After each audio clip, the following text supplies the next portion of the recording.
What's up, Harper fam? This is Beth Ripperger here, Harper Wellness Manager, and I am so excited for Tech Week.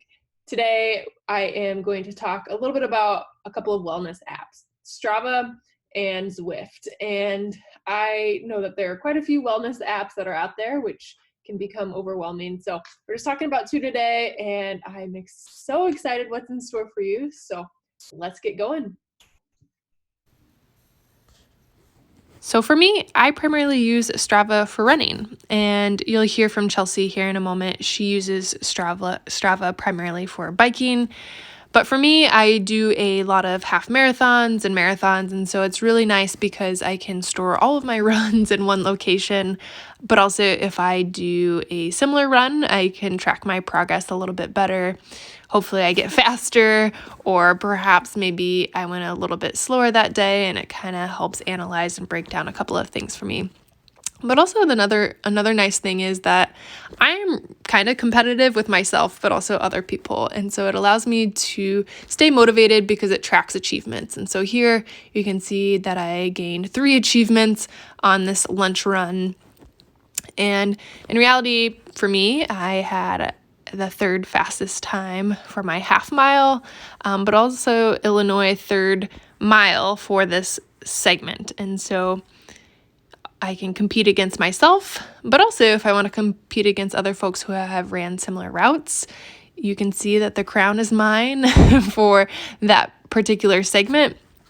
And I can see how I stack up against other women who have ran that similar route. So I have the crown right now. Hopefully I'll stay the queen of this route, but in reality, you can add a little fun and zest to your workout by competing against yourself or other folks. But also, lastly, what I primarily use Strava for is that social component. And Chelsea will talk a little bit more about this. But for me, I like to see what other routes other folks have ran in my area, or perhaps I go to a different state and I want to run a route. It allows me to maybe look up some different places other people have ran. And then really you can give yourself kudos. You can give other people kudos along the way. And so you can see my friend Jamie did an evening run. There's Chelsea. I'll give her a little like here. And so it's kind of a nice social media platform where you can stay motivated yourself, but also see other routes other folks have ran, and give your friends a little rah-rah to keep them motivated along the way. So thanks for watching. Hi, my name is Chelsea. I'm the Technical Director for the Performing Arts Center at Harper College, and I use Strava and Zwift to set fitness goals and track them and provide myself and my friends encouragement. So Strava is an online social network for people who are fitness enthusiasts of any stripe or activity level. I use Strava as a central repository for all of my fitness activities. It lets me track over time how active I'm being. Am I being more or less intense than I usually am? Is this a good week or a bad week? It lets me track whether or not I'm meeting my goals. So if I set a time goal or a distance goal, it can show me progress towards that goal and how much I'll need to do in order to reach that goal.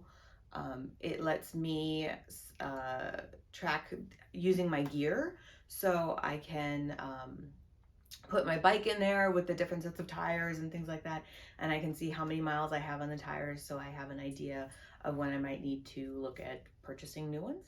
My favorite feature of Strava is the heat map. It shows you on a map where people have been frequently tracking routes, so either rides or runs, and you can see what are popular and what are unpopular. So maybe a road is really busy with car traffic and it's not a good place to ride. You can avoid it. It's also really great if you're going someplace new, like for example, in the fall, I went to an area of Michigan that I hadn't spent a lot of time in before, and so I looked at the heat map on Strava to plan a couple of riding routes so that I could still continue to ride, and I could use it to explore the territory around where we were staying and have a sense of safety that this are routes frequently ridden by other riders, so there's probably a level of safety there.